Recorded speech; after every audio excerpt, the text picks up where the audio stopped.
El salón de eventos del Ayuntamiento de San Patricio olía a madera vieja y a las ambiciones rancias de un pueblo pequeño. Unas 50 personas, rostros que he conocido toda mi vida, estaban sentadas en sillas plegables de metal, escuchando al alcalde hablar sobre el presupuesto para el próximo año fiscal. Yo estaba en la tercera fila, con mi vecina Lupita a mi lado. El aire era denso, cargado con el murmullo de la rutina cívica. Sobre mi regazo, mis manos de 74 años descansaban sobre una discreta carpeta de manila, sin marcar. Su peso era casi imperceptible para los demás, pero para mí contenía el peso de la justicia, el ancla de mi futuro. Era un objeto tan ordinario, tan aburrido, que nadie le prestaría atención. Y en esa invisibilidad residía todo su poder, un poder que estaba a punto de desatarse. De repente, una silla raspó el suelo.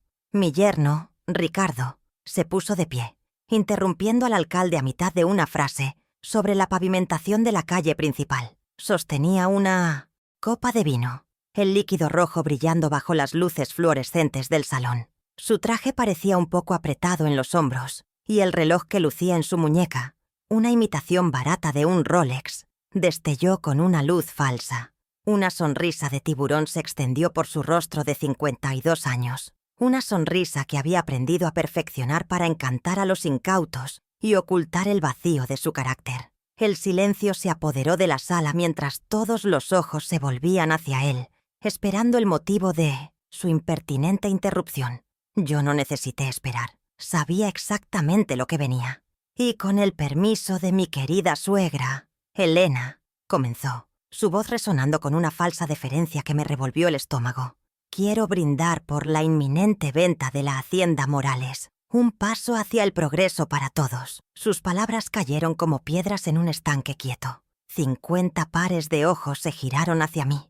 En algunos vi lástima, esa compasión condescendiente que se le reserva a los viejos e indefensos. En otros vi la avidez, el cálculo rápido de cómo la venta de mis 200 hectáreas podría beneficiarlos. A su lado, mi propia hija, Paola, mantenía la vista fija en su copa, incapaz de mirarme a los ojos. Su silencio era la más ruidosa de las complicidades, una daga que se retorcía en una herida ya profunda. Ricardo levantó su copa aún más alto, deleitándose en el momento, en el poder que creía ostentar sobre mi vida y mi legado. «Por el futuro», exclamó, su voz llena de un entusiasmo hueco. «A veces hay que soltar el pasado para abrazar la prosperidad.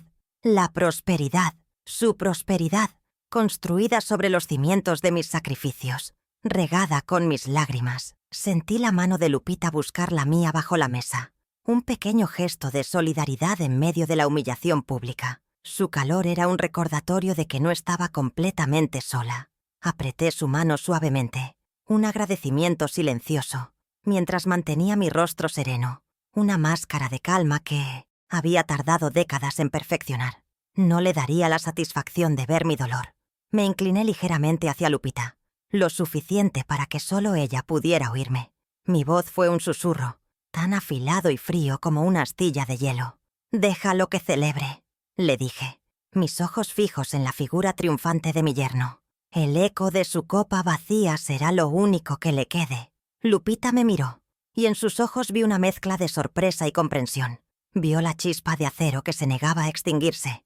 Ellos no sabían que la mujer a la que consideraban un mueble, una reliquia del pasado que había que apartar convenientemente, ya había cambiado el destino de todos. El brindis no era el final de mi autohistoria. Era el pistoletazo de salida para la suya.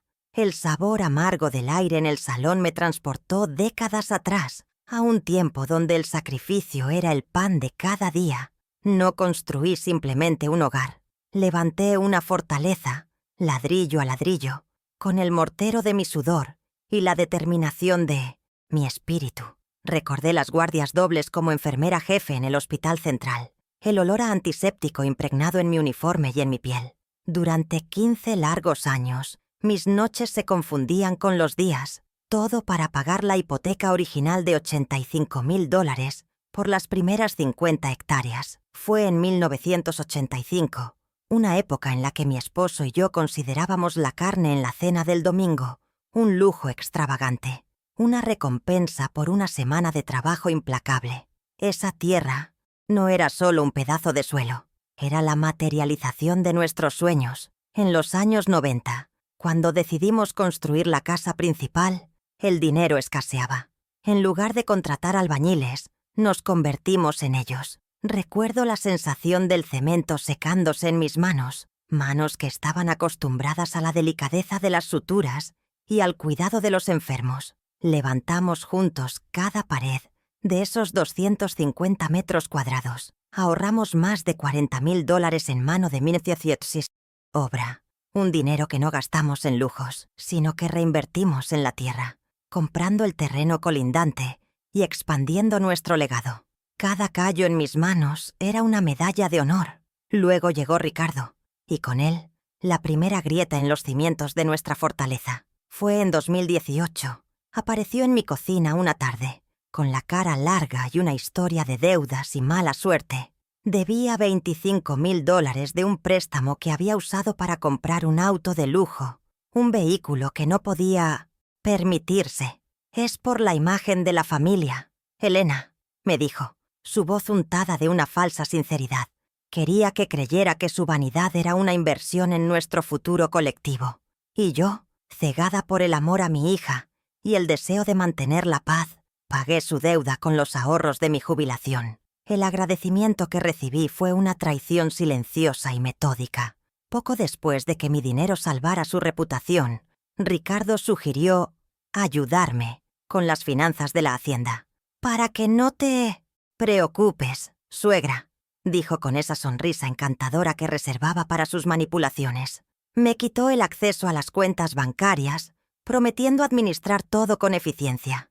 Lo que siguió fue un lento y deliberado proceso de aislamiento. Me convirtieron en una invitada en mi propia casa, una pieza de decoración con recuerdos. Me asignaron una mesada de $300 al mes, entregada en un sobre como si fuera una niña. Eran las ganancias que mi propia tierra producía, dosificadas para mantenerme dócil y dependiente. Cuando intentaba preguntar por las finanzas, por el rendimiento de los cultivos o los gastos de mantenimiento, mi propia hija se convertía en su guardiana. «Mamá, no estreses a Ricardo. Él sabe lo que hace», intervenía Paola, su voz teñida de una impaciencia que me partía el alma. El gaslighting se convirtió en su lenguaje de amor, una neblina constante de dudas sobre mi propia capacidad y mi memoria. Me hicieron creer que mis preguntas eran una carga, que mi interés era una forma de demencia senil. Cada recibo que guardé de aquella época, cada pequeño papel que documentaba mis gastos, no era un recuerdo. Era una munición que acumulaba en silencio, esperando el momento adecuado para ser utilizada. La humillación comenzó en el ámbito doméstico, en pequeños gestos que carcomían mi dignidad día a día. La cena se convirtió en un ritual de invisibilidad. Yo cocinaba los platos que les gustaban, ponía la mesa con el esmero de siempre y me sentaba a la cabecera, solo para verlos a ellos dos, Ricardo y Paola, con la vista clavada en las pantallas de sus teléfonos. Les hablaba del jardín, de alguna noticia del pueblo, y mis palabras se perdían en el aire, sin recibir más que un gruñido distraído como respuesta. Me había convertido en el servicio de catering de mi propia vida, una presencia funcional cuya voz ya no merecía ser escuchada. Luego, la humillación se volvió financiera, tangible y cruel. Recuerdo perfectamente la primera vez que Ricardo me entregó el sobre blanco. Dentro había $300 en billetes de baja denominación, deliberadamente voluminosos para dar una falsa impresión de abundancia. «Tu mesada, suegra», dijo con una palmada condescendiente en mi hombro.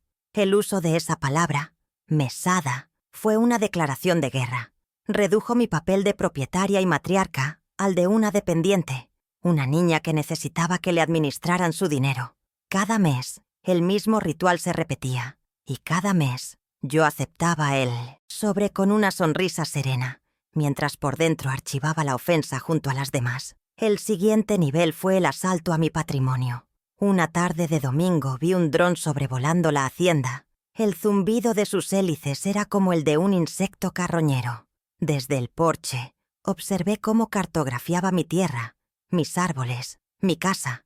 Más tarde, encontré a Ricardo en el comedor, con los planos de la propiedad extendidos sobre la mesa de roble que mi esposo y yo habíamos construido. Le mostraba a un hombre de traje brillante donde podrían construir un complejo de condominios de lujo.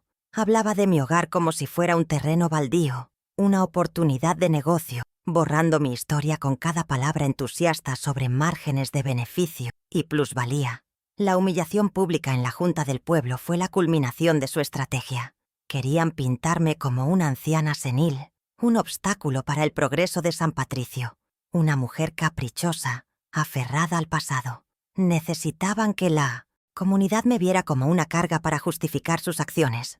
Observé los rostros de mis vecinos, sus miradas llenas de una mezcla de lástima y morbo. Se tragaron la actuación de Ricardo, el yerno preocupado que solo buscaba lo mejor para la familia y el pueblo. En ese momento, bajo el escrutinio de todos, entendí que mi reputación era el siguiente bastión que planeaban destruir. Pero su arrogancia les impidió ver que estaban actuando en un escenario que yo misma había preparado. Pero el golpe final, el que borró cualquier atisbo de duda sobre sus intenciones, lo encontré en la basura. Fue una noche, mientras sacaba los residuos de la cocina. Algo en la papelera del despacho de Ricardo llamó mi atención. El brillo de un papel satinado. Era un folleto. En la portada, una pareja de ancianos sonreía con una felicidad artificial bajo el título «Retiro Dorado». Lo abrí con manos temblorosas. Era un asilo de lujo en la costa, un lugar para depositar a los padres olvidados. Sus planes no eran solo robarme la hacienda. Su plan era desterrarme, borrarme de sus vidas por completo una vez que tuvieran el dinero. El frío que sentí no era por la noche, era el hielo de la traición absoluta. Ese folleto fue el punto de inflexión. Sosteniéndolo en mi mano, sentí cómo el dolor y la tristeza que me habían paralizado durante años se transmutaban en una claridad gélida. El amor por mi hija, esa venda que me había cegado, se disolvió. Vi a Paola no como mi niña, sino como la cómplice de un hombre que planeaba despojarme de todo. La enfermera en mí, la mujer metódica y observadora, tomó el control. El duelo por la familia que había perdido dio paso a la estrategia. Ya no se trataba de recuperar su amor o su respeto, se trataba de supervivencia. Y yo, que había luchado por la vida de tantos extraños, iba a luchar por la mía con una ferocidad que ellos no podían ni imaginar. Mi plan silencioso no nació de la ira, sino de la necesidad. Comenzó hace 2 meses, en el despacho sobrio y lleno de libros del licenciado Fermín Acosta, un viejo amigo de mi difunto esposo. «No quiero desheredar a mi hija, Fermín», le dije, mi voz firme a pesar del temblor en mis manos. «Quiero protegerla de su marido, y quiero proteger el legado que su padre y yo construimos». Fermín me escuchó sin interrumpir, sus ojos agudos analizando cada palabra. Él entendía que no buscaba venganza, sino un reequilibrio de la balanza. Exploramos las opciones legales, no como un acto de agresión, sino como una cirugía precisa para extirpar un tumor. El siguiente paso fue la creación del fideicomiso, una fortaleza legal para mi fortaleza de ladrillo y cemento. El 15 de abril, en la Notaría Pública número 12, firmé el documento que transfería la propiedad de la hacienda a un fideicomiso irrevocable llamado Las Garzas. Me nombré a mí misma como administradora vitalicia, asegurando mi control total hasta el último de mis días, y como beneficiario final, designé a mi nieto Mateo. Paola y Ricardo quedaban completamente fuera. La tinta de mi firma en ese papel se sentía como la primera bocanada de aire fresco después de años de asfixia. Sabía que a partir de ese día, aunque ellos aún no lo supieran, todo había cambiado. Un mes después, el 15 de mayo, ejecuté el segundo movimiento. Acudí de nuevo a la notaría para firmar la revocación del poder general que, en un momento de confianza ciega, le había otorgado a Ricardo 5 años atrás. El documento fue inscrito en el registro público, convirtiéndose en un hecho legal e irrefutable.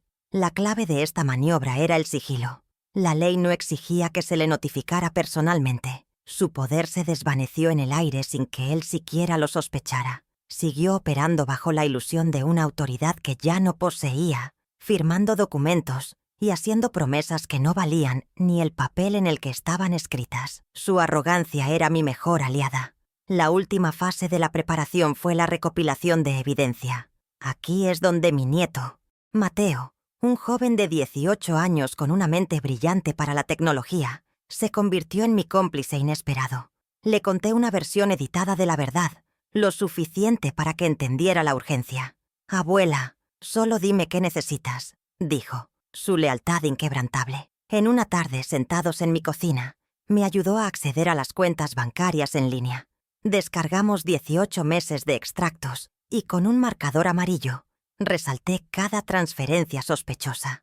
Un total de $47.500 desviados a la cuenta personal de Ricardo, bajo conceptos absurdos como gastos de representación. La prueba era irrefutable. La verdad, como siempre, encontró una grieta por donde filtrarse. El martes pasado, durante la cena, mientras ellos ignoraban mi presencia como de costumbre, coloqué mi pequeño celular en la credenza de la cocina, con la grabadora de voz activada. Fingí ir al jardín a regar unas macetas. Ellos, sintiéndose solos y seguros, hablaron con libertad. Escuché la grabación más tarde, en la soledad de mi cuarto. La voz de Ricardo clara y sin remordimientos. «Con esta venta tapo el hoyo del casino y a tu mamá la mandamos a ese lugar bonito en la costa. Todos ganan». Esa grabación de 45 segundos no era solo una prueba. Era su sentencia, pronunciada por ellos mismos. La trampa estaba puesta. Solo faltaba que el lobo entrara con confianza. Y ahora, aquí estábamos, en la junta del ayuntamiento. El brindis de Ricardo había terminado. El eco de los aplausos dispersos se desvanecía. El alcalde, visiblemente incómodo por la interrupción y mi humillación pública, carraspeó y me miró. «Señora Elena, ¿le gustaría decir algunas palabras?» Todos los ojos volvieron a posarse sobre mí. El momento había llegado. Me puse de pie lentamente, sintiendo el suelo firme bajo mis pies. Mi cuerpo podía tener 74 años, pero mi columna vertebral estaba hecha del acero forjado en décadas de adversidad. Alisé mi falda, tomé la carpeta de manila de mi regazo y caminé hacia el pequeño podio con una calma que desarmó a la audiencia. «Gracias, señor alcalde», comencé, mi voz clara y estable, proyectándose sin esfuerzo por todo el salón. Miré directamente a Ricardo, cuya sonrisa empezaba a flaquear, reemplazada por una expresión de confusión. «Y gracias a ti también, Ricardo. Agradezco tu brindis, aunque debo decir que es un gesto completamente vacío». Hice una pausa, dejando que mis palabras flotaran en el aire tenso. «Brindas con un poder que ya no tienes, en nombre de una propiedad que ya no puedes vender». El murmullo en la sala comenzó como un oleaje suave, una marea creciente de curiosidad y anticipación. Paola se removió en su asiento, finalmente mirándome con una pizca de pánico en sus ojos. En ese momento, como habíamos acordado, el licenciado Fermín Acosta se puso de pie desde su asiento en la parte trasera. Caminó con paso decidido hacia el frente, sosteniendo un documento. «Con su permiso, señor alcalde», dijo con su voz grave de abogado. «Me gustaría entregarle una copia de la notificación oficial, registrada el pasado 15 de mayo, que revoca cualquier poder notarial otorgado por la señora Elena Morales al señor Ricardo Morales». Le entregó el documento al alcalde, quien lo tomó con asombro. El sello rojo brillante que decía «revocado» era visible incluso desde mi posición. El murmullo se convirtió en un rumor audible. La primera pieza había caído. Ricardo se puso pálido. Su boca se abrió y se cerró un par de veces, pero no salió ningún sonido. Se giró para mirar a un hombre en la primera fila, el supuesto comprador, cuya expresión había pasado de la confianza a la alarma. Volví a tomar la palabra, mi tono aún sereno, pero con un filo cortante. «Usted dejó de ser mi representante legal hace 2 semanas, Ricardo. Cualquier acuerdo que haya hecho en mi nombre después de esa fecha es, simple y llanamente, un fraude». Me deleité en el silencio que siguió, un silencio tan profundo que se podía oír el zumbido de las luces del techo. La reputación que tanto le importaba se estaba desmoronando en tiempo real. frente a la misma gente que intentaba impresionar.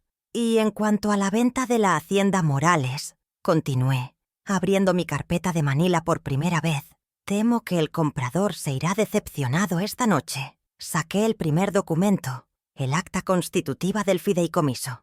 Verán, la hacienda Morales, como entidad vendible, ya no existe. Levanté el documento para que todos lo vieran.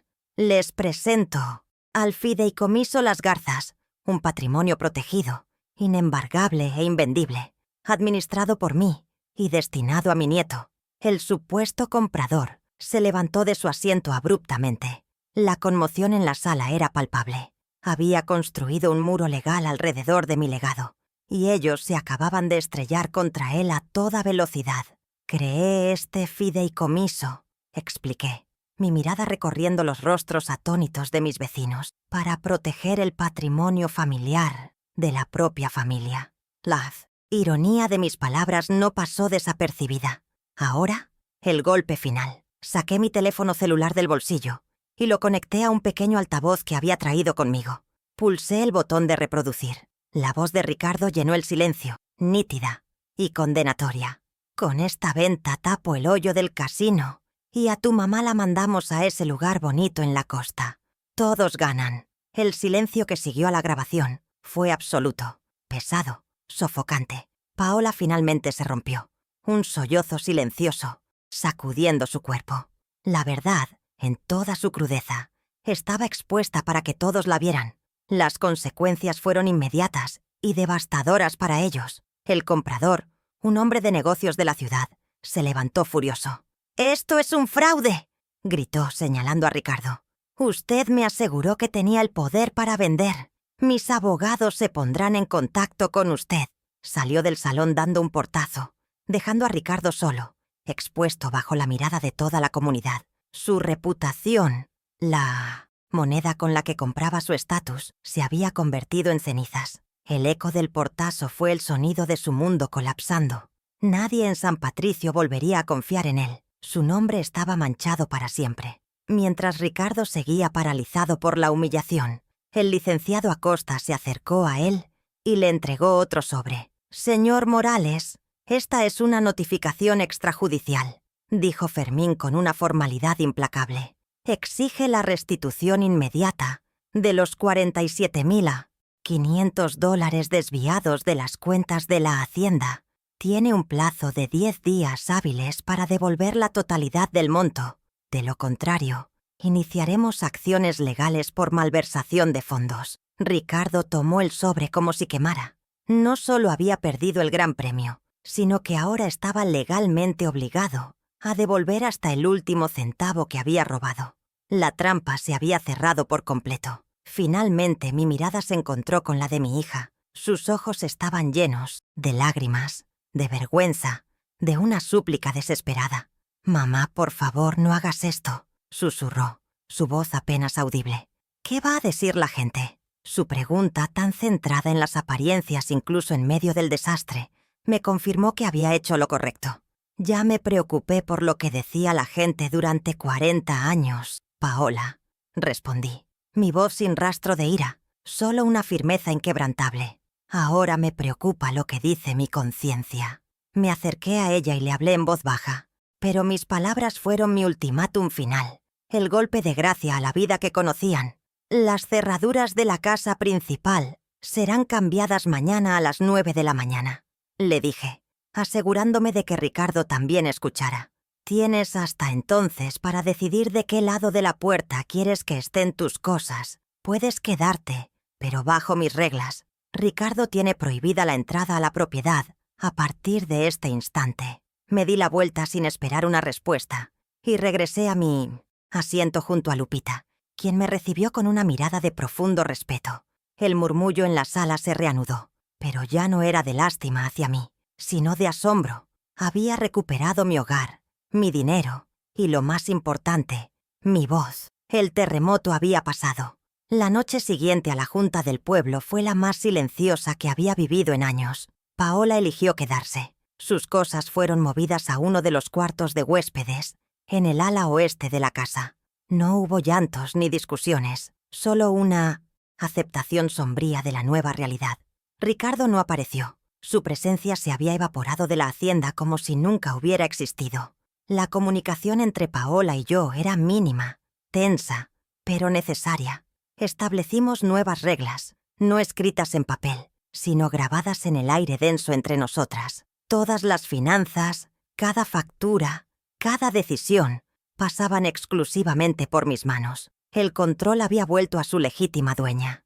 Los días se convirtieron en semanas. La rutina de la hacienda recuperó su ritmo, un pulso tranquilo que yo misma marcaba. Paola cumplía con sus responsabilidades en la casa, pero había un abismo entre nosotras. La veía a veces, mirando por la ventana hacia el camino de entrada, quizás esperando un auto que nunca llegaría. Nuestra relación, si es que podía llamarse así, se limitaba a la logística de la convivencia y a los mensajes de texto para coordinar las visitas de Mateo. El amor no se había extinguido, pero estaba enterrado bajo capas de traición y decepción. Quizás algún día encontraríamos el camino de regreso, pero ya no sería un camino de ingenuidad, sino uno pavimentado con límites de acero. Aprendieron de la peor manera que el respeto no se hereda ni se exige, se cultiva. El salón de eventos del Ayuntamiento de San Patricio olía a madera vieja y a las ambiciones rancias de un pueblo pequeño. Unas 50 personas, rostros que he conocido toda mi vida, estaban sentadas en sillas plegables de metal, escuchando al alcalde hablar sobre el presupuesto para el próximo año fiscal.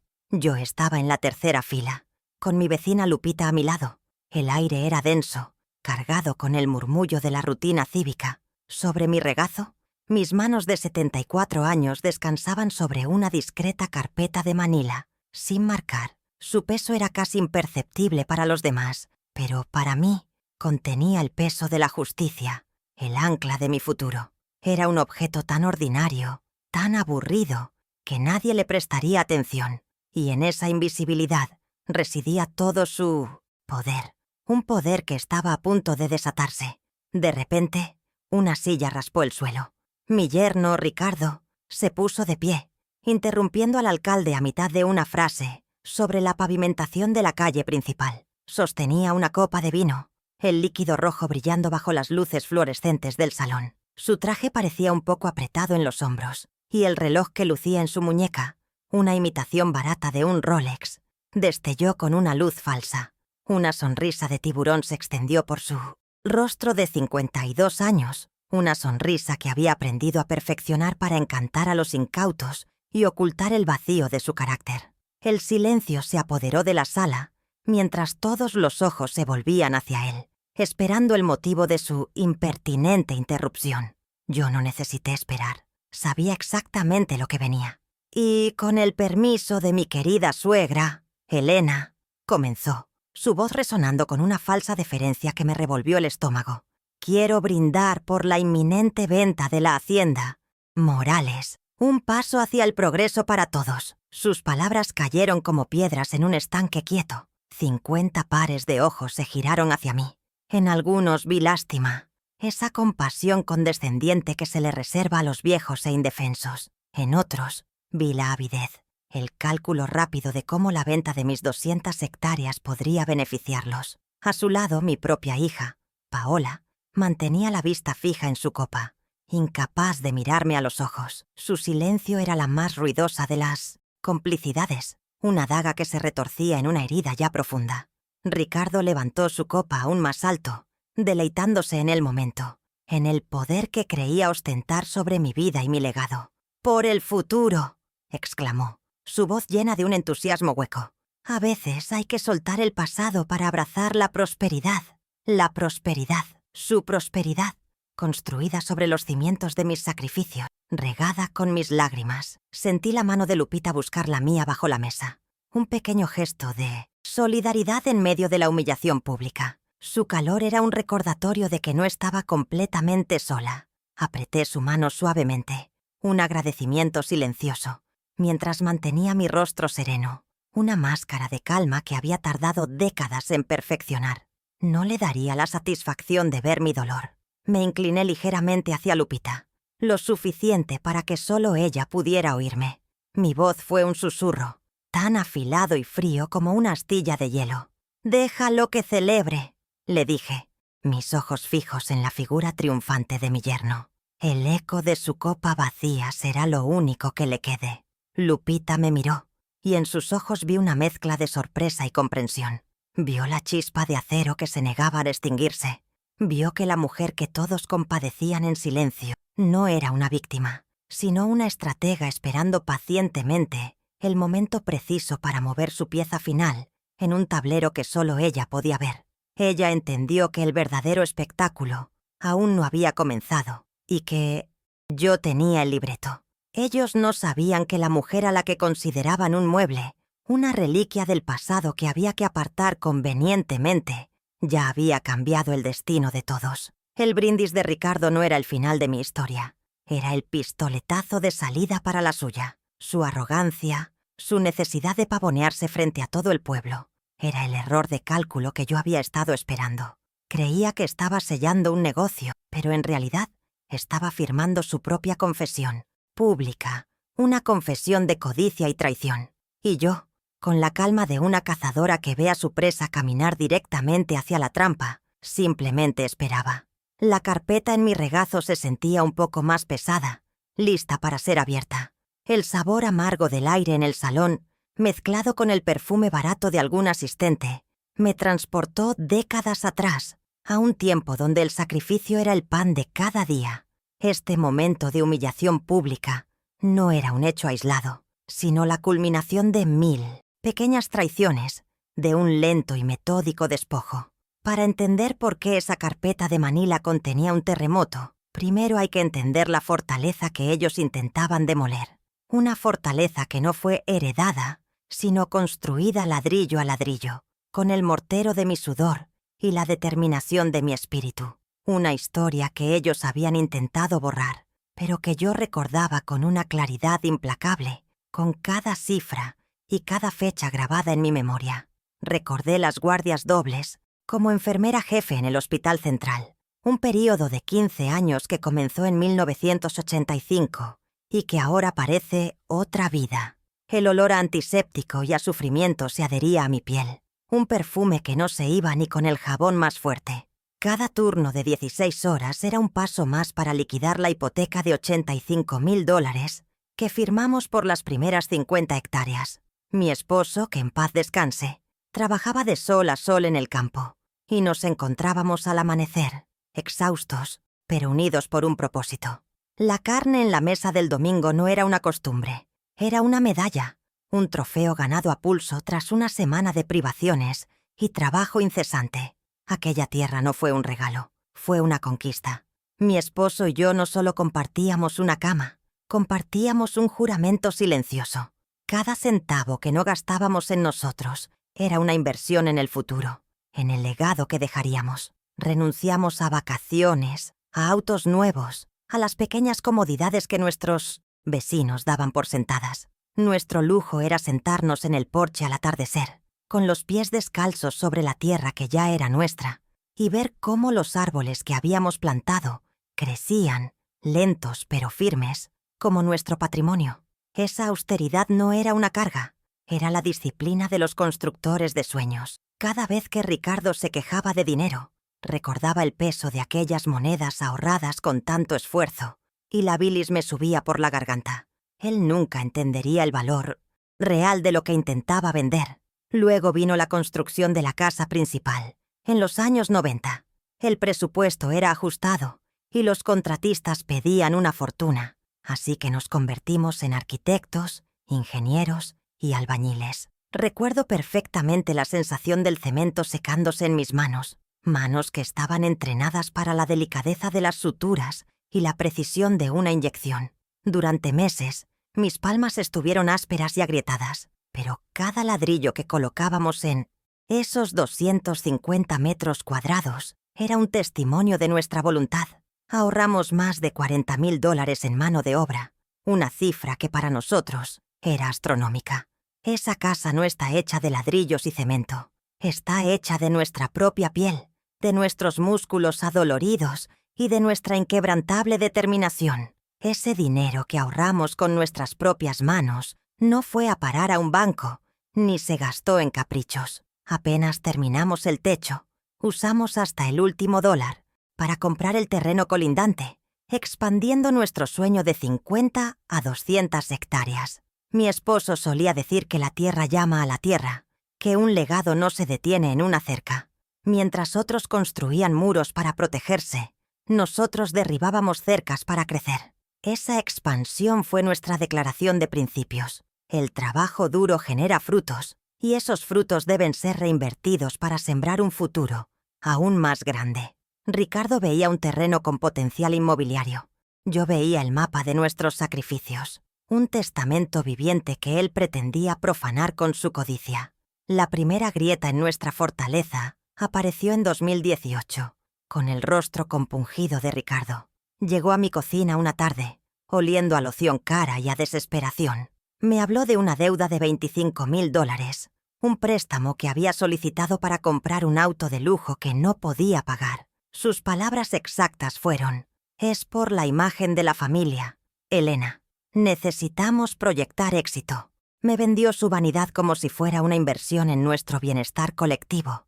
Y yo, cegada por el deseo de evitarle una preocupación a mi hija Paola, accedí. Saqué el dinero de mis ahorros de jubilación, el fondo que había acumulado durante mis años de enfermera.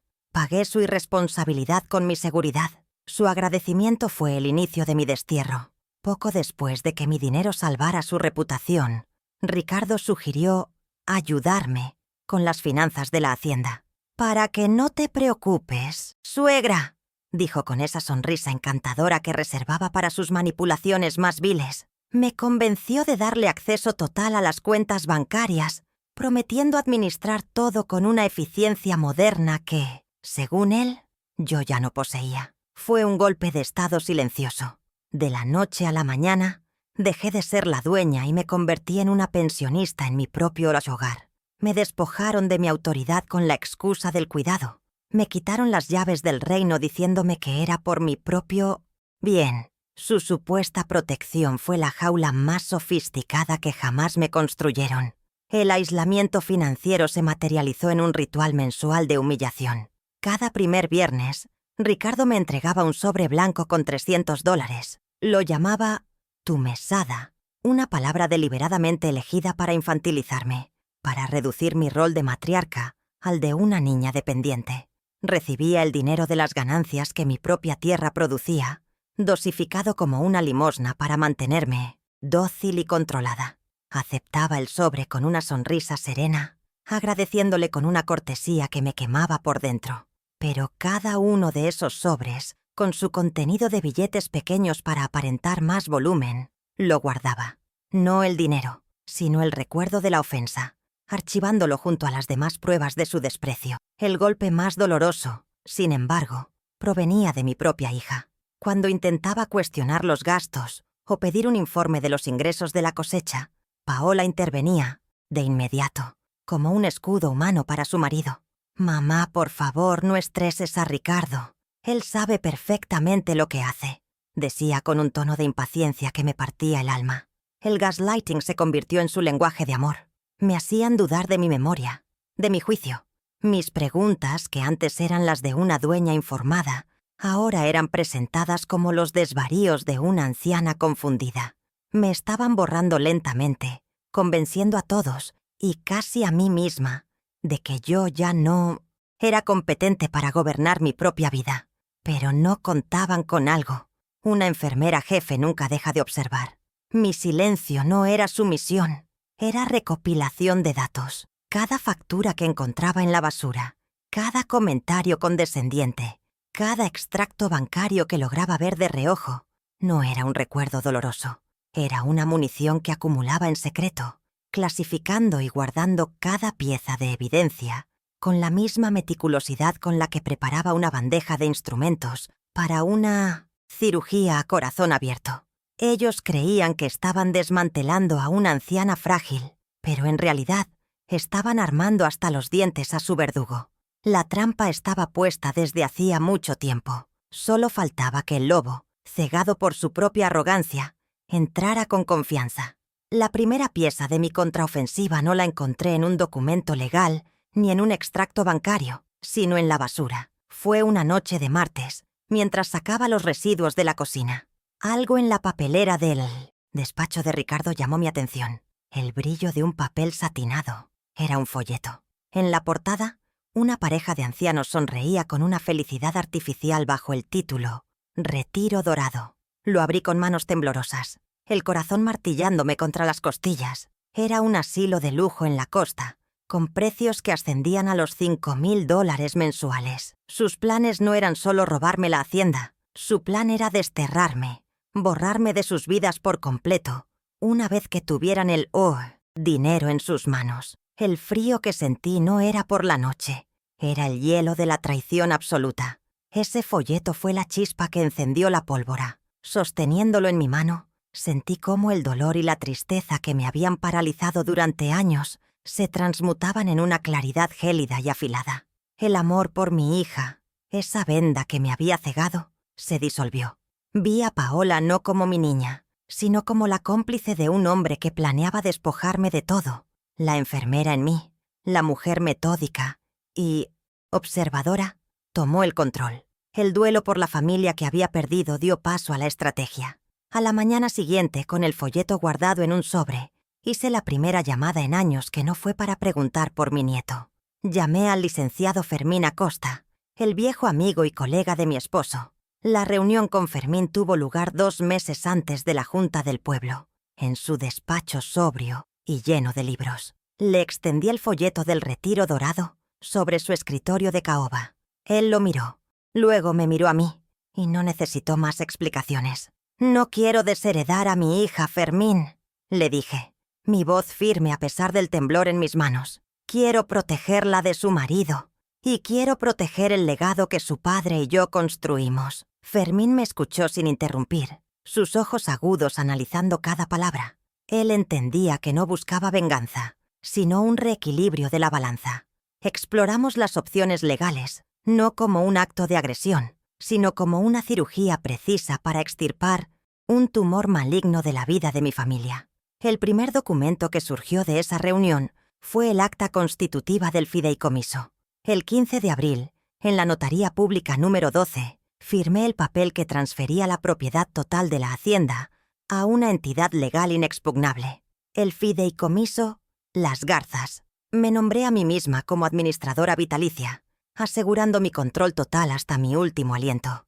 Y como beneficiario final, designé a mi nieto Mateo, asegurando que el legado de su abuelo llegara a manos limpias. La tinta de mi firma en ese papel se sentía como la primera bocanada de aire fresco, después de años de asfixia.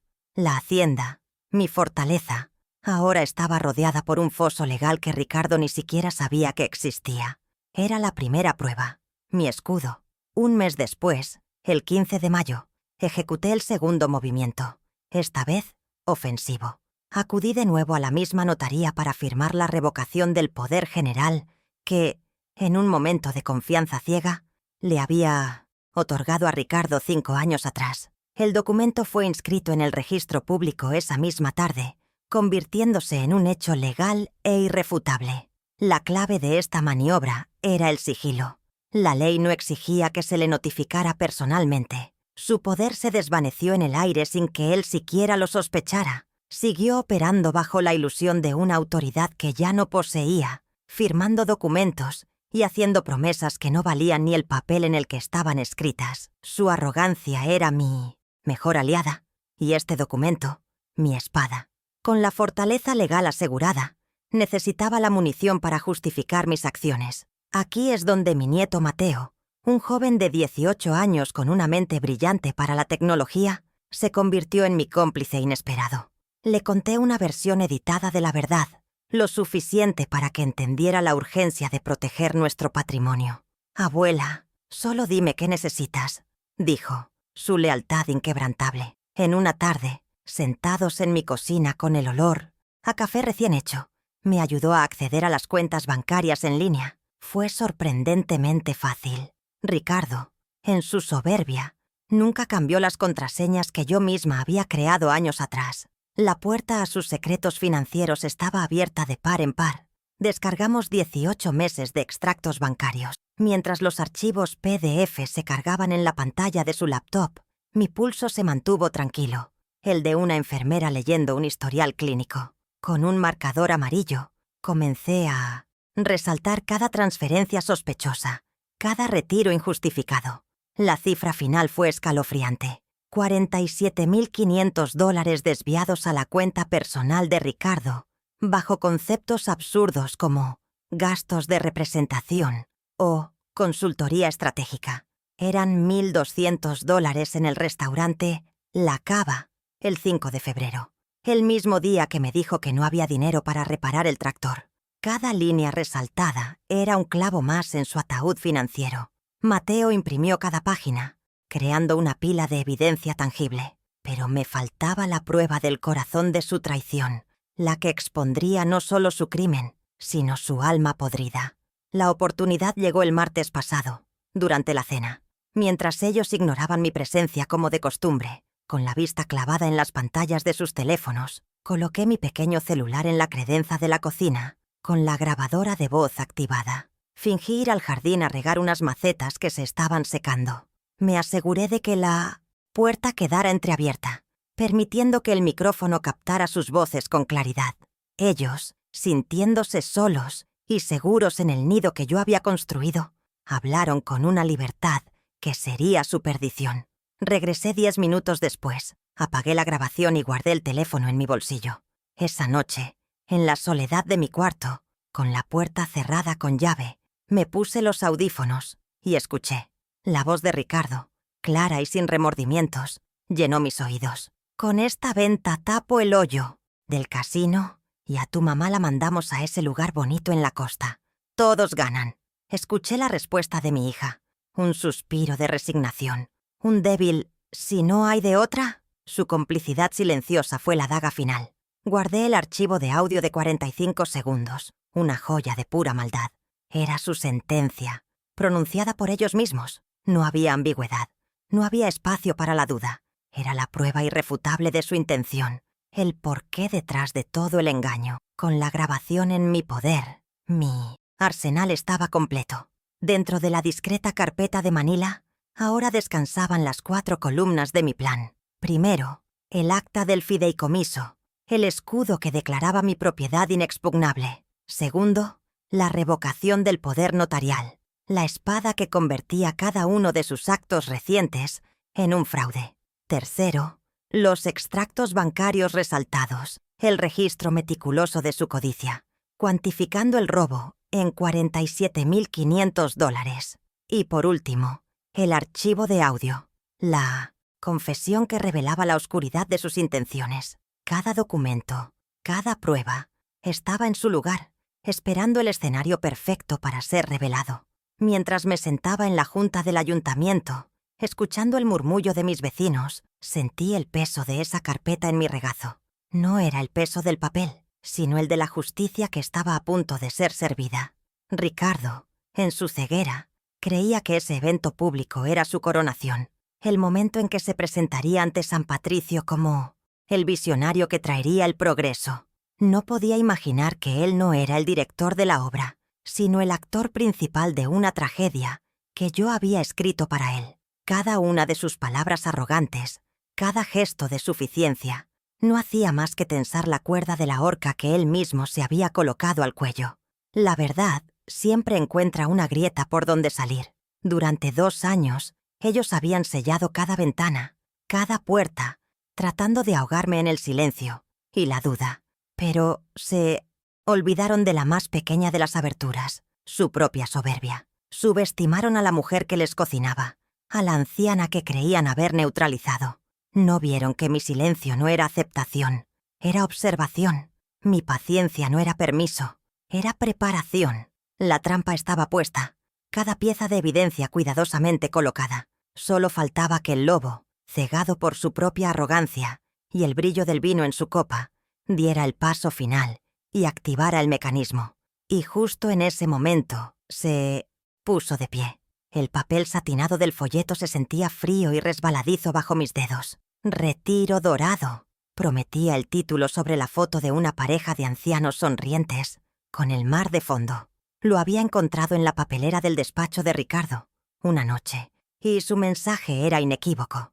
No solo querían mi tierra, querían mi ausencia, mi desaparición en un lugar bonito y caro, pagado con mi propio legado. En ese instante, el dolor que me había mantenido en un letargo de tristeza se cristalizó en una determinación helada. Sostuve el folleto no como una ofensa, sino como el mapa que me mostraba el camino a seguir. El primer paso de mi plan no fue una llamada a un abogado, fue una decisión interna. Dejar de llorar a la familia que había perdido y empezar a luchar por el patrimonio que me quedaba. A la mañana siguiente, con el folleto guardado en el bolsillo de mi delantal, marqué un número que no había usado en casi una década. La voz del licenciado Fermín Acosta, al otro lado de la línea, era la misma de siempre. Grave, serena, un ancla en el pasado. No le di detalles por teléfono. Fermín, soy Elena Morales. Necesito verte. Es sobre el patrimonio de mi esposo. Mi voz no tembló. Era la voz de la enfermera jefe que fui, la que anunciaba un código azul con la misma calma con la que pedía un café.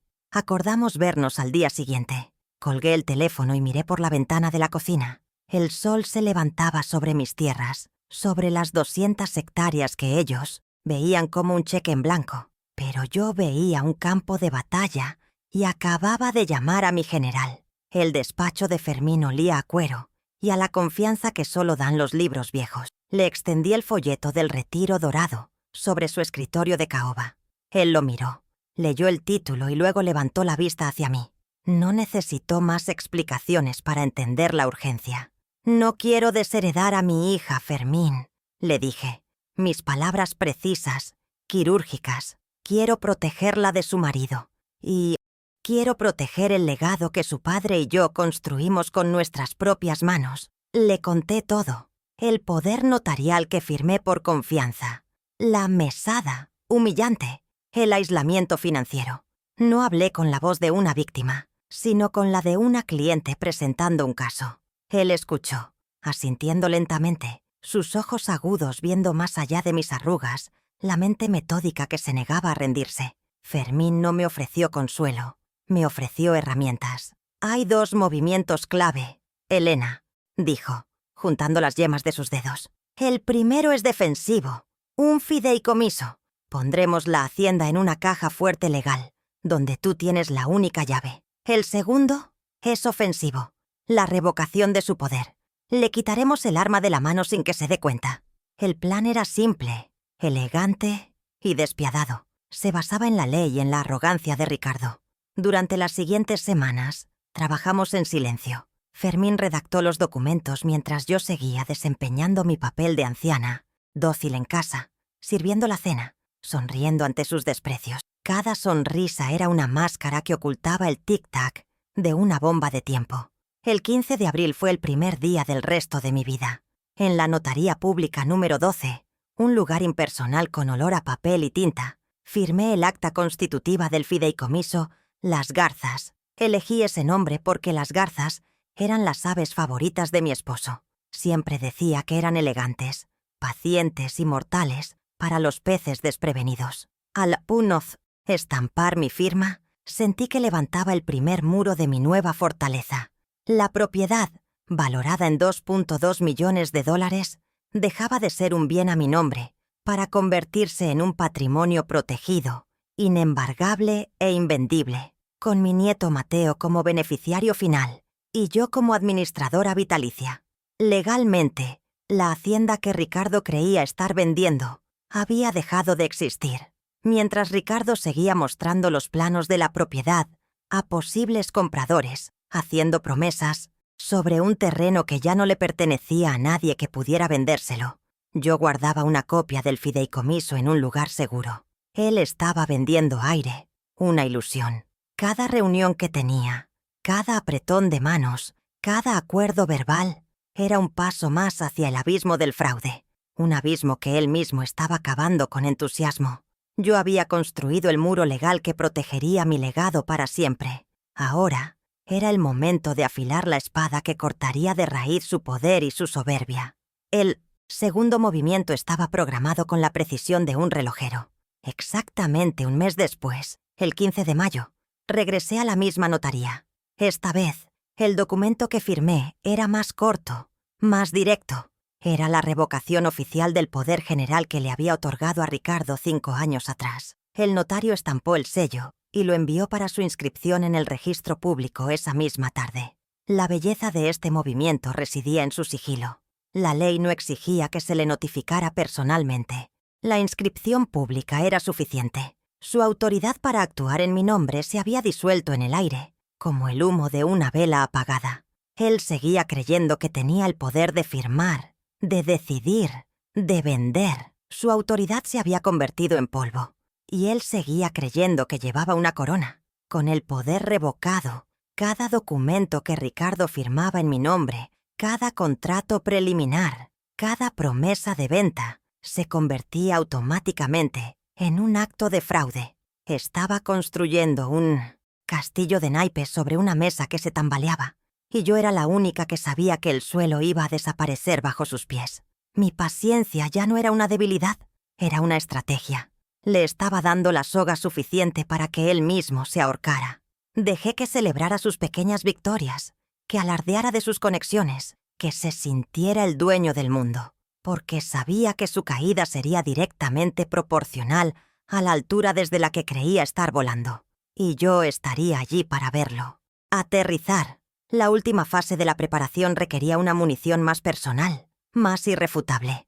Necesitaba pruebas de su mala gestión y de sus verdaderas intenciones. Para la primera parte, recurrí a mi nieto Mateo. Durante una de sus visitas de fin de semana, mientras Paola y Ricardo estaban fuera, le pedí ayuda en la cocina. «Mateo, cariño, ¿podrías ayudar a tu abuela a revisar unas cuentas en la computadora? Estos aparatos modernos me confunden». Era una verdad a medias. Con su habilidad innata, en menos de 5 minutos habíamos accedido a las cuentas bancarias de la Hacienda. La contraseña, irónicamente, seguía siendo la fecha de nacimiento de mi difunto esposo. Un detalle que la arrogancia de Ricardo nunca consideró cambiar. Sentados uno al lado del otro, con el olor a café recién hecho flotando en el aire, descargamos 18 meses de extractos bancarios. Mientras Mateo manejaba el ratón, yo señalaba la pantalla. «Ese, cariño, y ese otro». Con un marcador amarillo, resalté cada transferencia sospechosa, cada gasto extravagante. El total ascendía a $47.500. No eran simplemente cifras, eran historias de traición. Eran los $1.200 en el restaurante La Cava el 5 de febrero. El mismo día que me dijo que no había dinero para reparar el tractor. Cada línea amarilla era un clavo más en su ataúd financiero. Imprimimos cada página, creando una pila de evidencia tangible y vergonzosa. Pero me faltaba la prueba del corazón, la que expondría no solo su crimen, sino su alma. La oportunidad llegó el martes pasado, durante la cena. El ritual era el de siempre. Yo servía, ellos comían en silencio, sus rostros iluminados por la luz azul de sus teléfonos. Coloqué mi pequeño celular en la credenza de la cocina, con la grabadora de voz activada, y fingí ir al jardín a regar unas macetas. La puerta quedó entreabierta. Durante 10 minutos, mientras el aire fresco de la noche me llenaba los pulmones, ellos hablaron, creyéndose solos y seguros. Regresé, recogí mi teléfono discretamente y esperé. La paciencia, había aprendido. Era el arma más afilada de todas. Esa noche, encerrada en mi habitación, conecté los audífonos y presioné reproducir. La voz de Ricardo llenó el silencio, nítida y condenatoria. «Con esta venta tapo el hoyo del casino y a tu mamá la mandamos a ese lugar bonito en la costa. Todos ganan». Luego la voz de mi hija, un suspiro de resignación, un débil «si no hay de otra». No sentí dolor, solo una fría confirmación. Guardé el archivo de audio de 45 segundos. No era solo una prueba, era su epitafio moral. Era la verdad desnuda, sin adornos, la justificación final para cada paso que estaba a punto de dar. La verdad, como siempre, había encontrado una grieta por donde filtrarse. Con todas las piezas en mi poder, preparé mi arsenal. Dentro de una simple y discreta carpeta de Manila, coloqué los documentos en un orden específico. Primero, la copia certificada del fideicomiso Las Garzas, mi escudo. Debajo, la notificación de la revocación del poder. Mi espada. Luego, la pila de extractos bancarios resaltados, el recuento de su codicia. Por último, mi celular, cargado al 100%, con el archivo de audio listo para ser reproducido. La carpeta no contenía papeles, contenía el guión del acto final de la vida que ellos habían construido. Y el escenario perfecto para su estreno sería un lugar público, frente a las mismas personas cuya aprobación tanto anhelaban. Ahora, sentada, en la tercera fila del salón del ayuntamiento, sentía el peso tranquilizador de la carpeta sobre mi regazo. Observaba a Ricardo, tan lleno de sí mismo, tan seguro de su victoria. No tenía idea de que estaba a punto de protagonizar una obra que yo había escrito, dirigido y producido en secreto. Cada uno de sus gestos arrogantes, cada una de sus palabras condescendientes, era parte de mi plan. Había subestimado a la mujer que le servía el café por las mañanas. Había confundido mi silencio con sumisión. La trampa estaba puesta. Solo faltaba que el lobo, con su copa de vino en la mano, diera el paso final y activara el mecanismo. Y entonces se puso de pie. El restaurante La Cava era el lugar favorito de Ricardo para cerrar sus negocios turbios. El mismo lugar donde, según mis extractos bancarios, se habían evaporado $1,200 en una sola noche de febrero. Nos sentó en una mesa en el centro del salón, un escenario perfecto para su actuación. A su lado, Paola sonreía con una rigidez que delataba su nerviosismo. Frente a ellos, un hombre llamado señor Beltrán, un inversor con ojos de pez, escuchaba con interés. Yo, por supuesto, estaba relegada al papel de la abuela encantadora y senil, una pieza de decoración viviente cuya presencia supuestamente validaba la transacción. Ordené un vaso de agua con limón y me dispuse a observar el espectáculo, sintiendo el frío acero de la paciencia en mis venas. Ricardo descorchó una botella de vino caro, uno que sin duda cargaría a las cuentas de la hacienda, y comenzó su discurso. Hablaba de la tierra no como un hogar, sino como un activo infrautilizado. Mencionaba potencial de desarrollo, retorno de inversión y optimización de recursos. Cada palabra era un insulto al sudor de mi esposo, a los callos en mis manos. En un momento incluso tuvo la audacia de posar su mano sobre la mía. Y mi suegra, Elena, está completamente de acuerdo. Ella sabe que es tiempo de descansar y dejar que las nuevas generaciones tomen las riendas del progreso. La sonrisa que le dediqué fue pura cortesía, pero mis ojos le prometieron un ajuste de cuentas que no podría imaginar. Mientras él hablaba, mi mente se agudizó. No escuchaba sus mentiras, sino que calibraba sus debilidades. Su desesperación era palpable en el brillo sudoroso de su frente, en la forma en que su Rolex falso se deslizaba por su muñeca. Recordé las palabras de mi esposo. Nunca confíes en un hombre que vende algo con más entusiasmo del que tuvo para construirlo. Ricardo no vendía una propiedad, vendía una salida a sus problemas, un parche para su vida fracasada, y en su prisa, en su arrogancia, había olvidado la regla más importante. Nunca subestimes a tu oponente, por muy viejo y silencioso que parezca. Él creía estar jugando al ajedrez, sin darse cuenta de que yo ya había cambiado todas las piezas del tablero. El momento llegó cuando Beltrán, el inversor, hizo la pregunta clave. La propiedad es magnífica, Ricardo, pero ¿cómo están las finanzas? ¿La operación es rentable? Ricardo soltó una carcajada, como si la pregunta fuera un mero formalismo. ¡Impecables!, exclamó. Cada centavo está contabilizado. La gestión es transparente y altamente eficiente.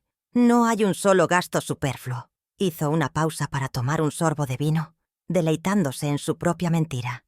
Ese fue el silencio que yo estaba esperando. El anzuelo estaba en el agua, y el pez gordo estaba a punto de morder. Dejé que el silencio se extendiera un segundo, más, cargándolo de una tensión que solo yo entendía. Me incliné hacia adelante, con una expresión de dulce y genuina confusión en mi rostro. Puse mi mano sobre mi sien, como si tratara de recordar algo lejano. «Ay, Ricardo, qué memoria la mía», dije, mi voz suave pero perfectamente audible. «Hablando de gastos, ¿no fue aquí mismo, en la cava? donde tuvimos esa cena de representación tan importante? Creo que fue el 5 de febrero. Recuerdo la cifra porque me pareció curiosa. $1,200. Fue justo el día que me dijiste que no alcanzaba el dinero para reparar el tractor. ¿Te acuerdas, cariño? Las palabras, envueltas en la seda de la senilidad fingida, cayeron sobre la mesa como cubos de hielo. El efecto fue instantáneo y glorioso. El señor Beltrán congeló su sonrisa, su copa de vino a medio camino de sus labios. La cara de Paola adquirió el color del mantel. Y Ricardo se quedó sin aire. Su rostro pasó del rojo de la confianza al blanco pálido del pánico en menos de un segundo. Abrió la boca para responder, pero solo emitió un sonido ahogado, un balbuceo incoherente. En esa fracción de segundo, la dinámica de poder en la mesa se invirtió por completo. La abuela decorativa acababa de demostrar que no solo tenía memoria, sino que también tenía los recibos. La primera grieta en su fachada de hombre de negocios exitoso se había abierto, y era profunda. El señor Beltrán fue el primero en recuperarse. Colocó su copa en la mesa con un clic definitivo. Miró a Ricardo. Luego me miró a mí, y en sus ojos vi el destello de la comprensión. Vio al mentiroso y a la guardiana de la verdad. «Bueno, se me ha hecho tarde», dijo, doblando su servilleta con una pulcritud metódica. «Tengo otra reunión. Ricardo, ya te llamaré».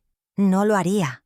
Ambos lo sabíamos. Se levantó, me dio un cortés asentimiento de cabeza y se marchó sin volver a mirar a mi yerno. La pequeña victoria era mía. No había revelado mi plan, pero había saboteado el suyo con una simple pregunta. El negocio, por ahora, estaba muerto. El viaje de regreso a la hacienda fue un funeral en movimiento. El silencio en el auto era tan denso que podía cortarse con un cuchillo. Yo miraba por la ventana, observando mis campos pasar, sintiendo una calma gélida y satisfactoria. Paola lloraba en silencio en el asiento del copiloto. Sus sollozos ahogados eran el único sonido. Las manos de Ricardo se aferraban al volante con tanta fuerza que sus nudillos estaban blancos. Podía sentir el calor de su rabia irradiando desde el asiento del conductor, una furia impotente que buscaba un objetivo. Sabía que la explosión era inminente, pero no le tenía miedo. La ira es el lenguaje de quienes han perdido el control. Apenas entramos en la casa, la tormenta estalló. «¿Qué demonios fue eso?», gritó Ricardo, su voz resonando en el vestíbulo. «Usted acaba de costarme un negocio de $2 millones». Se acercó a mí, su rostro congestionado por la furia, pero yo no retrocedí ni un centímetro. «Creíste que podías humillarme, ¿verdad? ¿Hacerme quedar como un ladrón?». Lo miré directamente a los ojos, mi expresión serena. «Yo no te hice quedar como un ladrón, Ricardo. Tus acciones lo hicieron. Yo solo recordé los hechos». Su ira se transformó en una amenaza directa y desesperada, una que yo esperaba. «Se acabó la paciencia, vieja estúpida», siseó, su voz baja y llena de veneno. «Crees que ganaste una batalla, pero solo aceleraste la guerra. Voy a vender esta hacienda, quieras o no, y lo haré público. En la junta del ayuntamiento, frente a todo el pueblo, anunciaré la venta. Te pintaré como una anciana que ha perdido la razón, y nadie te creerá. Veremos quién ríe al final». Se dio la vuelta y subió las escaleras dando un portazo. No se dio cuenta de que acababa de anunciarme su estrategia. Su amenaza no fue un golpe, fue una invitación al escenario que yo misma había elegido para nuestro acto final. El telón estaba a punto de levantarse. Y ahora, aquí estábamos, en la junta del ayuntamiento. El brindis de Ricardo había terminado. El eco de los aplausos dispersos se desvanecía. El alcalde, visiblemente incómodo por la interrupción y mi humillación pública, carraspeó y me miró. «Señora Elena, ¿le gustaría decir algunas palabras?». Todos los ojos volvieron a posarse sobre mí. El momento había llegado. Me puse de pie lentamente, sintiendo el suelo firme bajo mis pies. Mi cuerpo podía tener 74 años, pero mi columna vertebral estaba hecha del acero forjado en décadas de adversidad. Alisé mi falda, tomé la carpeta de manila de mi regazo y caminé hacia el pequeño podio con una calma que desarmó a la audiencia.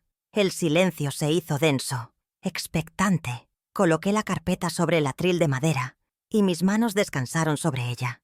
«Gracias, señor alcalde», comencé, mi voz clara y estable, proyectándose sin esfuerzo por todo el salón.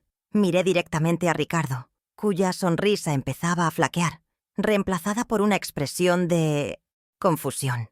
«Y gracias a ti también, Ricardo. Agradezco tu brindis, aunque debo decir que es un gesto completamente vacío». Hice una pausa, dejando que mis palabras flotaran en el aire tenso. Observé cómo su postura cambiaba, un atisbo de irritación cruzando su rostro. Él esperaba lágrimas o un silencio sumiso, no este desafío sereno. Brindas con un poder que ya no tienes, en nombre de una propiedad que ya no puedes vender.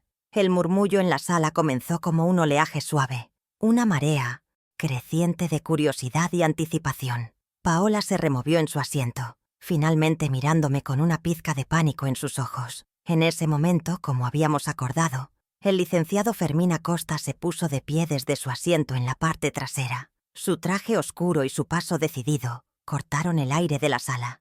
Caminó con la gravedad de un portador de malas noticias hacia el frente, sosteniendo un documento. «Con su permiso, señor alcalde», dijo con su voz grave de abogado, «me gustaría entregarle una copia de la notificación oficial, inscrita en el registro público el pasado 15 de mayo, que revoca cualquier poder notarial otorgado por la señora Elena Morales al señor Ricardo Morales». Le entregó el documento al alcalde, quien lo tomó con asombro. El sello rojo brillante que decía «revocado» era visible incluso desde mi posición. El murmullo se convirtió en un rumor audible. La primera pieza había caído. Ricardo se puso pálido. Su boca se abrió y se cerró un par de veces, como un pez fuera del agua, pero no salió ningún sonido. Se giró para mirar a un hombre en la primera fila, el supuesto comprador, cuya expresión había pasado de la confianza a la alarma. Volví a tomar la palabra, mi tono aún sereno, pero con un filo cortante. «Usted dejó de ser mi representante legal hace 2 semanas, Ricardo. Cualquier acuerdo que haya hecho en mi nombre después de esa fecha, cualquier promesa de venta o contrato preliminar, es, simple y llanamente, un fraude». Me deleité en 1930. El silencio que siguió, un silencio tan profundo que se podía oír el zumbido de las luces del techo. La reputación que tanto le importaba se estaba desmoronando en tiempo real. «Y en cuanto a la venta de la hacienda Morales», continué, abriendo mi carpeta de Manila por primera vez, el sonido del papel rasgando el silencio. «Temo que el comprador se irá decepcionado esta noche». Saqué el primer documento, el acta constitutiva del fideicomiso, y lo sostuve en alto. «Verán, la hacienda Morales, como entidad vendible, ya no existe». Levanté el documento para que todos lo vieran, el sello del notario claramente visible. «Les presento al fideicomiso Las Garzas un patrimonio protegido, inembargable e invendible, administrado por mí y destinado a mi nieto, Mateo». El supuesto comprador se levantó de su asiento abruptamente, su rostro una máscara de incredulidad y furia. La conmoción en la sala era palpable. Había construido un muro legal alrededor de mi legado, y ellos se acababan de estrellar contra él. La expresión de Ricardo era una mezcla grotesca de shock y negación. Parecía un hombre que acababa de ver un fantasma, el fantasma de $2 millones, evaporándose frente a sus ojos. Esto no es posible», balbuceó, mirando a Paola como si ella tuviera las respuestas. Pero mi hija solo podía mirarme a mí, sus ojos anegados en una comprensión tardía y aterradora. La gente del pueblo, mis vecinos, me miraban ahora de una forma distinta. La lástima había sido reemplazada por el asombro, por un respeto incipiente. Ya no era la pobre anciana despojada, sino una matriarca que había movido sus piezas en la oscuridad, una estratega que había anticipado cada uno de sus movimientos. El poder en la sala había cambiado de bando. «Creé este fideicomiso», expliqué, mi mirada recorriendo los rostros atónitos de mis vecinos, «para proteger el patrimonio familiar de la propia familia». La ironía de mis palabras no pasó desapercibida. Hice una pausa, dejando que el peso de esa declaración se asentara. Era el momento de revelar no solo sus actos, sino su alma. Saqué mi teléfono celular del bolsillo. El gesto fue inesperado. Un anacronismo en manos de una mujer de mi edad, en un entorno tan formal. Conecté el teléfono a un pequeño altavoz que había traído en mi bolso. El suave clic del conector fue el único sonido en la sala. El escenario estaba listo para el golpe de gracia. Para la verdad, sin adornos, pulsé el botón de reproducir. La voz de Ricardo llenó el silencio, nítida y condenatoria. Con esta venta tapo el hoyo del casino y a tu mamá la mandamos a ese lugar bonito en la costa. Todos ganan. El silencio que siguió a la grabación fue absoluto, pesado, sofocante. No hubo necesidad de explicar nada más. La confesión, en su propia voz arrogante, era más poderosa que cualquier acusación que yo pudiera haber hecho. Fue como encender una luz en una habitación llena de alimañas. Todos vieron la suciedad que se escondía en los rincones. La verdad, en toda su crudeza, estaba expuesta para que todos la vieran, la escucharan y la juzgaran. La humillación que él había planeado para mí se le había devuelto multiplicada por 100. Paola finalmente se rompió. No fue un llanto ruidoso, sino un sollozo silencioso que sacudió todo su cuerpo. Se cubrió el rostro con las manos, incapaz de soportar las 50 miradas que ahora se clavaban en ella y en su marido. No eran miradas de compasión, sino de desprecio. En ese momento, ella no era mi hija. Era la cómplice de un hombre cuya maldad acababa de quedar al descubierto. La gente del pueblo, esas mismas personas a las que intentaron impresionar, ahora eran testigos de su bajeza moral. El murmullo que se levantó fue diferente esta vez. Era el sonido del juicio social. Un veredicto pronunciado en susurros que era más devastador que cualquier sentencia judicial. Su mundo de apariencias se había hecho añicos. Las consecuencias fueron inmediatas y devastadoras para ellos. El comprador, el señor Beltrán, un hombre de negocios de la ciudad, se levantó furioso. Su rostro estaba rojo de ira. «¡Esto es un fraude!», gritó, señalando a Ricardo con un dedo acusador. «Usted me aseguró que tenía el poder para vender. Usted me hizo perder mi tiempo y mi dinero. Mis abogados se pondrán en contacto con usted». Se dio la vuelta y salió del salón dando un portazo, dejando a Ricardo solo, expuesto bajo la mirada de toda la comunidad. Su reputación, la moneda con la que compraba su estatus, se había convertido en cenizas. El eco del portazo fue el sonido de su mundo colapsando.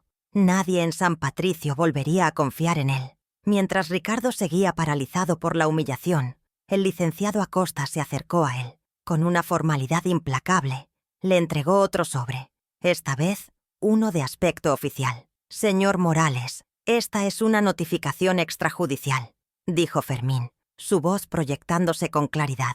«Exige la restitución inmediata de los $47.500 desviados de las cuentas de la Hacienda en los últimos 18 meses. Levanté la pila de extractos bancarios de mi carpeta, las líneas amarillas del marcador brillando bajo la luz. Tiene un plazo de 10 días hábiles para devolver la totalidad del monto. De lo contrario, iniciaremos acciones legales por malversación de fondos». Ricardo tomó el sobre como si quemara. La trampa se había cerrado por completo. No solo había perdido el gran premio de la venta, sino que ahora estaba legalmente obligado a devolver hasta el último centavo que había robado. La deuda del casino que pretendía pagar con mi dinero ahora se veía eclipsada por la deuda legal que acababa de contraer conmigo. Su rostro era un poema de desesperación. Buscó la mirada de Paola, pero ella seguía con el rostro oculto entre las manos, negándose a ser parte de su naufragio. Estaba solo, despojado de su poder, de su credibilidad y, muy pronto, de su dinero. La prosperidad de la que había hablado en su brindis se había transformado en un abismo de deudas y desgracia. El cazador se había convertido en la presa. Finalmente mi mirada se encontró con la de mi hija. Levantó la cabeza y sus ojos estaban llenos de lágrimas, de vergüenza, de una súplica desesperada. «Mamá, por favor, no hagas esto», susurró, su voz apenas audible, rota por el llanto. ¿Qué va a decir la gente? Su pregunta, tan centrada en las apariencias incluso en medio del desastre, me confirmó que había hecho lo correcto. Era la pregunta de una extraña, no de mi hija.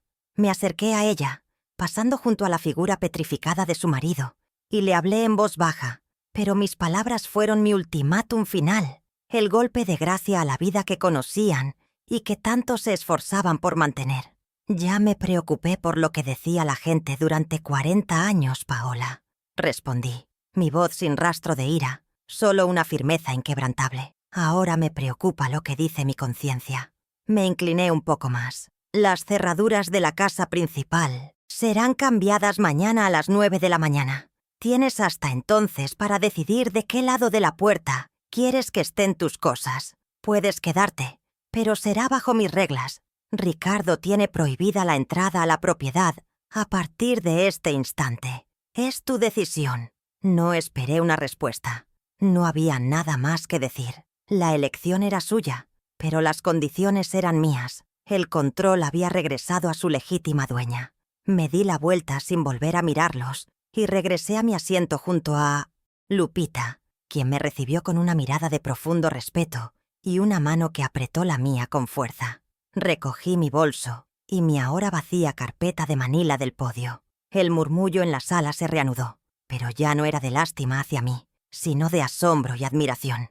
Había recuperado mi hogar, mi dinero y, lo más importante, mi voz, todo en menos de 10 minutos. El terremoto había pasado, y yo era la única que quedaba de pie sobre un terreno que, una vez más, era irrevocablemente mío. El eco de la copa vacía de Ricardo era, en efecto, lo único que le quedaba. Había entrado a ese salón como una anciana a la que todos compadecían y salía como la matriarca que siempre debí ser. Mientras caminaba por el pasillo central, la gente se apartaba en silencio, abriéndome paso. No era miedo, era respeto. El respeto que se gana no con dinero, ni con palabras huecas, sino con la fuerza silenciosa de la dignidad defendida.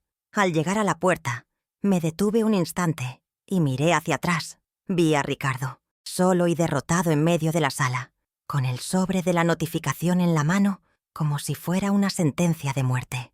Vi a mi hija, llorando en su silla, enfrentando las ruinas de su elección. No sentí triunfo, solo la fría y necesaria satisfacción de la justicia. La casa me esperaba. La noche siguiente a la junta del pueblo fue la más silenciosa que había vivido en años. El regreso a casa desde el ayuntamiento se sintió como un funeral en movimiento, un cortejo fúnebre para la vida que habíamos conocido. Paola no lloró ni protestó. Simplemente se sentó en el asiento del copiloto, una estatua de sal mirando hacia la oscuridad que se cernía más allá del parabrisas. Su silencio fue su respuesta.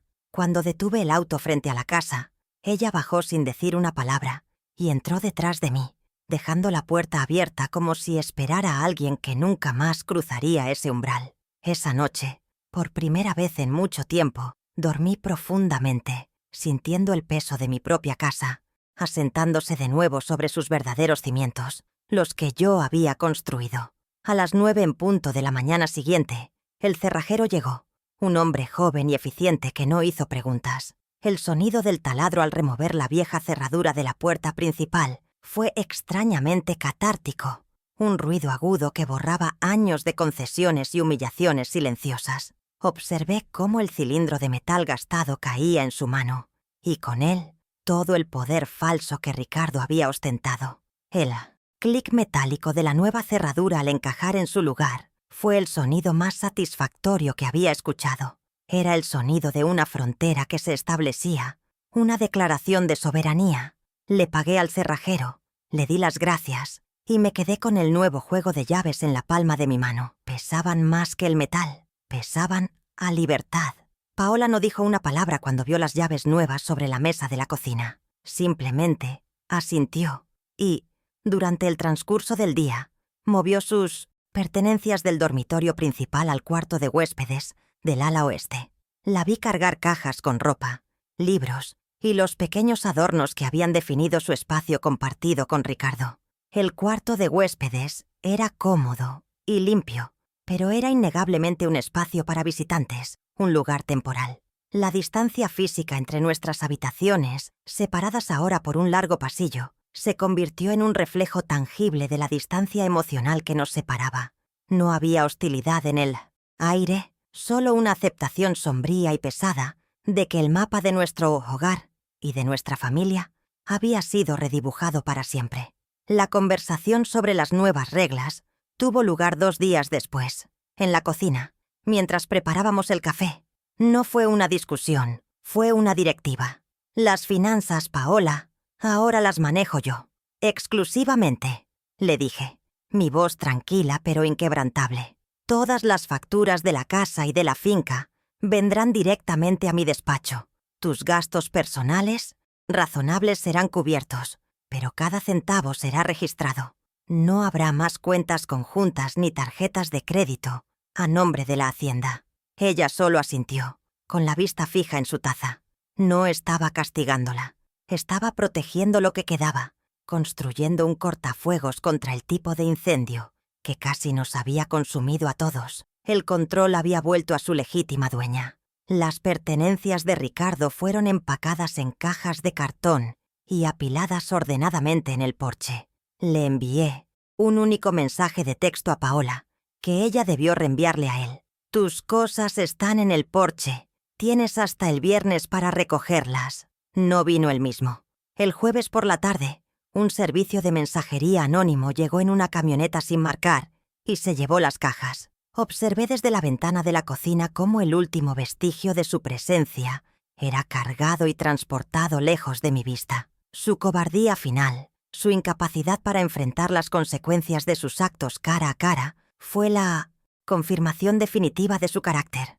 No sintió el portazo al salir, porque ya le habíamos cerrado la puerta mucho antes. La casa comenzó a respirar de nuevo. El aire, que durante años se había sentido denso con la tensión y las mentiras, se aligeró.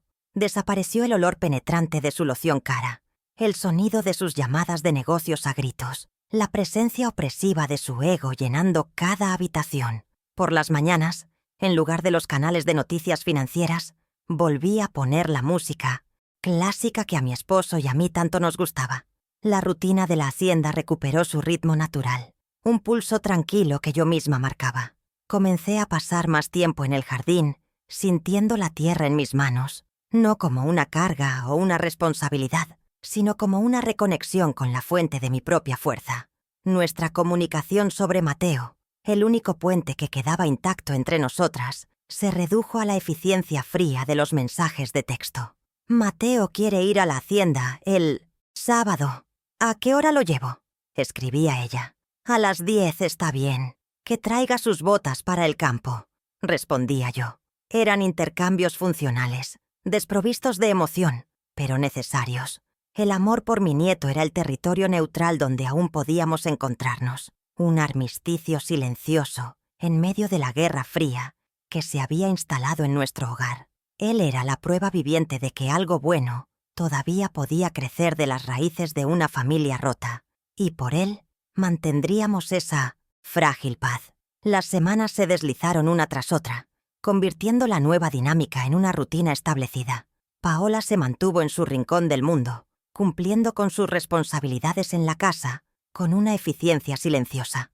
A veces la veía mirando por la ventana, con una expresión perdida, y me preguntaba si estaba de luto por el hombre que había perdido o por la vida de lujos que él le había prometido. No había alegría en nuestra fractura, pero sí había una paz innegable en los límites, claros y firmes. La dignidad no se encontraba en pretender que nada había pasado, sino en aceptar la realidad y operar dentro de ella con una integridad inquebrantable. Había recuperado mi casa, pero sabía que reconstruir una relación llevaría mucho más tiempo. El amanecer en la hacienda siempre ha sido mi momento sagrado, y ahora había recuperado su significado. Una mañana, sentada en el porche con una taza de café humeante entre las manos, observaba cómo la niebla se levantaba de los campos, revelando el verde intenso de la tierra. El aire olía a hierba húmeda y a promesas. Ya no sentía el peso de la amenaza sobre mis hombros, solo la serena satisfacción del deber cumplido. Era la calma después del terremoto, la quietud que sigue a la tormenta. Era el sonido de mi legado, respirando en paz, seguro y protegido bajo mi vigilancia. La casa estaba en silencio, un silencio que ya no era de opresión, sino de tranquilidad.